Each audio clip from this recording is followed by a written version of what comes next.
கதை. வாங்க இன்னைக்கு ஒரு கதை நம்ம கேட்கலாமா?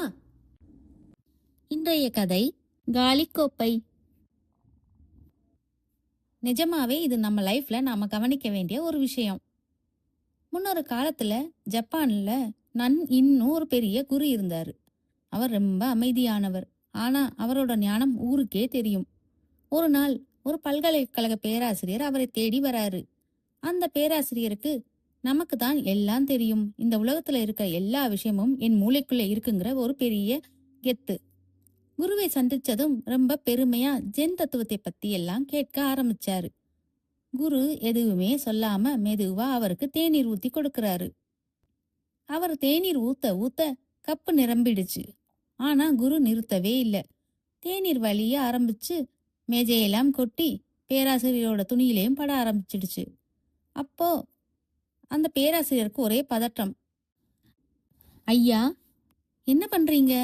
கோப்பை நிறைஞ்சு வழிஞ்சிட்டு இருக்கு, இதுக்கு மேல ஊத்தாதீங்கன்னு கத்துறாரு.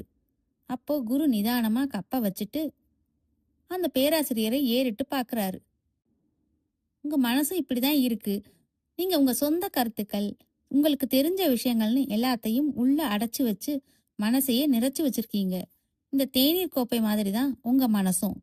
அதுல நான் புதுசா எதையாவது ஊத்தணும்னா முதல்ல அந்த பழைய விஷயங்களை எல்லாம் காலி பண்ணிட்டு வரணும்ல அப்படின்னு கேக்குறாரு.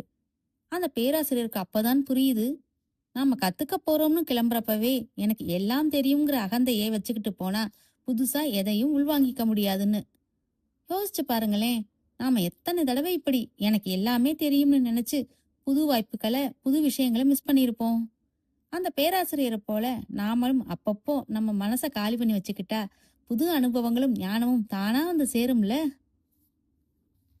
நாளைக்கு ஒரு கதையில சந்திப்போமா? இந்த கதை உங்களுக்கு பிடிச்சிருந்தா லைக் பண்ணுங்க, ஷேர் பண்ணுங்க, சப்ஸ்கிரைப் பண்ணுங்க. நன்றி.